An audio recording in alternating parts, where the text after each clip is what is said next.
Belum lama ini, Rizky Bilar mengungkap kegelisahannya tentang rumah baru mewahnya yang baru dibelinya itu dengan hasil kerja kerasnya.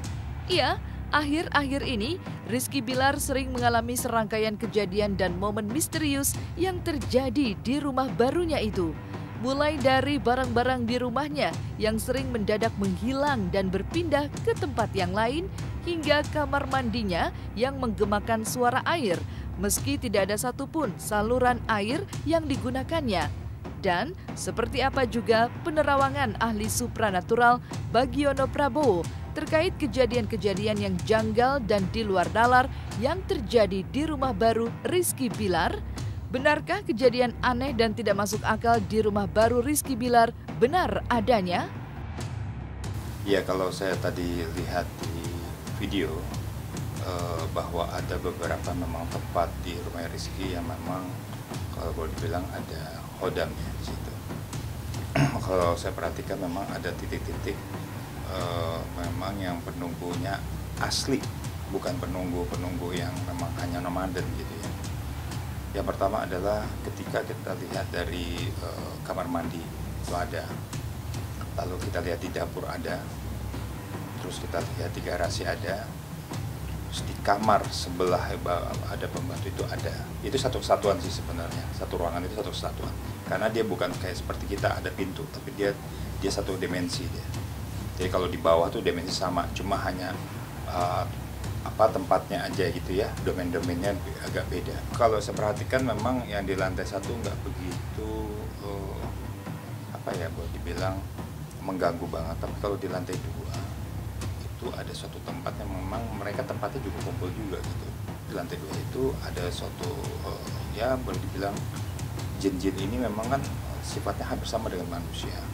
Dia menempati suatu tempat yang dia suka. Nah, ketika di dalamnya seperti kita juga ada orang tua, ada anak, bahkan ada perempuannya juga ya. Nah, dia bermukim. Ketika saya lihat di tempat Rizky ini, memang ini penunggu-penunggu lama, ada perempuannya, ada neneknya, ada anak setengah remaja, bukan kecil tapi setengah remaja. Tapi kalau yang di atas itu, saya lihat ada satu orang kayak tua gitu ya, ada di atas. Lalu dia wibawa sekali gitu. Artinya sebenarnya satu ruangan itu sebenarnya kalau kita masuk dimensi cuma satu tempat. Cuma itu tadi, dia juga punya senang tempat tinggal di atas. Kalau menurut saya tadi ya, kalau kamar mandi memang ada sudah lama. Ya kalau kita lihat di belakang sini mungkin kalau kita lihat ya. Nah, kalau tempat di sini di daerah-daerah areal ini kan kalau lihat agak lembab ya belakang. Di belakang ini agak lembab.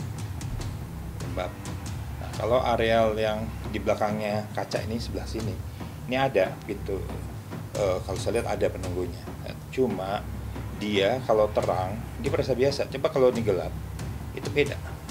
Nah di sini nih areal belakang, di belakang samping sini. Nah itu ada, memang ada. Tapi menurut saya nggak ganggu sih sebenarnya. Cuma kalau ke kamar mandi nggak usah kenceng, kedebuk gitu. Apa buka pintunya tuh bikin sampai bunyi kenceng gitu. Biasa-biasa aja gitu ya.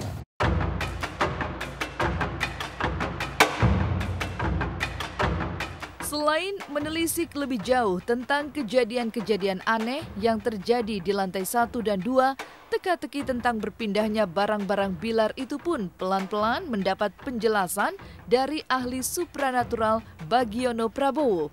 Menurutnya, berpindahnya barang-barang Bilar tersebut merupakan aksi dari salah satu makhluk gaib seorang anak kecil yang seringkali iseng melakukan aksi jahilnya saat bermain ke rumah Bilar. Walaupun begitu, sosok anak kecil tersebut bukanlah penghuni rumah baru Bilar. Kalau saya melihat begini, ada dua faktor yang harus ditinjau. Sebenarnya faktor psikologi bisa saja pada saat barang yang kita taruh itu lupa naruh gitu ya. Jadi ada bahasanya kita mungkin agak nggak fokus, tiba-tiba barang kita terus karena kita mikirkan tempat lain, tiba-tiba barang kita pindah tempat. Ada memang goib yang suka iseng. Dan itu diakui sendiri di dalam cerita-cerita di dalam waktu zaman Rasulullah SAW. Jadi ada memang jin-jin yang iseng. Kenapa iseng? Dia naruh barang. Itu biasanya makhluk-makhluk yang kecil. yang masih tingkat anak-anak kecil yang suka bercandaan gitu. Nah, dia memang iseng, tapi dia nggak berbuat konyol, enggak, cuma iseng aja kayak anak kecil. Gimana sih anak-anak kecil yang seusia kita yang umur 5 tahun, ya masih 7 tahun, 7 tahun gitu ya, sampai 6 tahun lah, 7 tahun. Nah itu kan suka iseng pindahin tempat, dia seneng gitu. Nah, nanti ntar nyari ya, iya aku taruh ngumpetin. Sama kayak anak-anak kecil kan suka iseng juga, diumpetin apalah barangnya, tanya nggak tahu gitu. Sama mereka juga begitu, tapi tidak ada unsur menyeramkan. Iya, anak kecil. Kan tadi saya bilang anak kecil itu ada remaja, tapi kalau saya perhatikan ini ulahnya anak kecil. Cuma anak kecil ini nomaden, bukan tempat tinggal ini, nomaden. Kayak misalnya anak kecil main ke rumah tetangga gitu ya. Ini siapa sih yang bikin? Jadi menarik dulu dia. Nah menarik karena mereka kan juga sama kayak kita. Contohnya kalau kita punya anak kecil main di rumah tetangga gitu kan, dia ngambil barang, aduh barangnya kemana ya? Bisa gitu. Karena dia sudah, yang anak kecilnya bukan tinggal di sini. Yang tinggal di sini anak kalau kita lihat versinya anak tuh umur 12 tahun. Kalau ini anak umur 5 tahunan yang enggak 5 tahun. Saya lihat anak kecil ya, kecil perempuan, baju ya kasihannya ada, ya udah intinya ada luka ya di sini. Cuma anak kecil bukan tinggal di sini.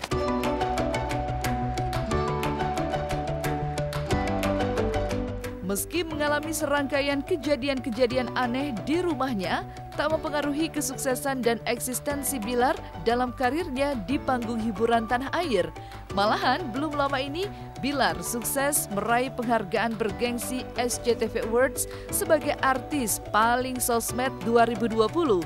Penghargaan tersebut itu pun sebagai hasil dari kerja kerasnya selama ini. Selain itu, popularitas Bilar pun kian meroket sejak menjalin kedekatan dengan Lesti. Bahkan banyak orang yang ikut terbawa perasaan melihat romantisme dua sejoli ini.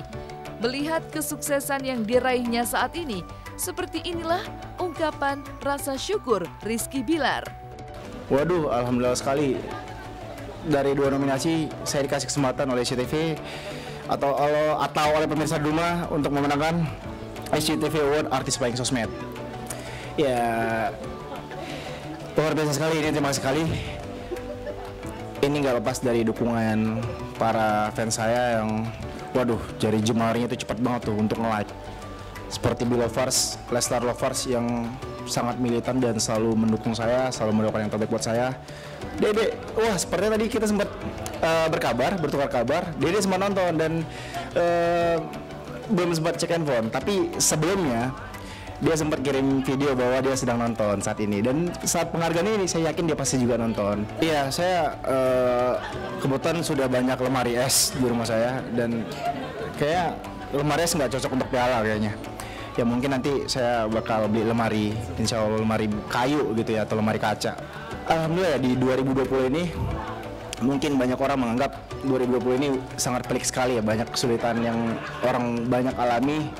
Tapi bagi saya sendiri, saat ini di tahun 2020 ini saya termasuk satu dari sekian orang yang sangat beruntung sekali gitu, dimana saya mendapatkan banyak keberkahan, rezeki yang luar biasa dari Allah Subhanahu Wa Taala sebagai lucutan untuk memotivasi diri saya supaya bisa terus berkarya, bisa terus menghibur pemirsa di rumah, dan bisa menjadi sesuatu atau ya seseorang yang lebih baik lagi lah ke depannya gitu.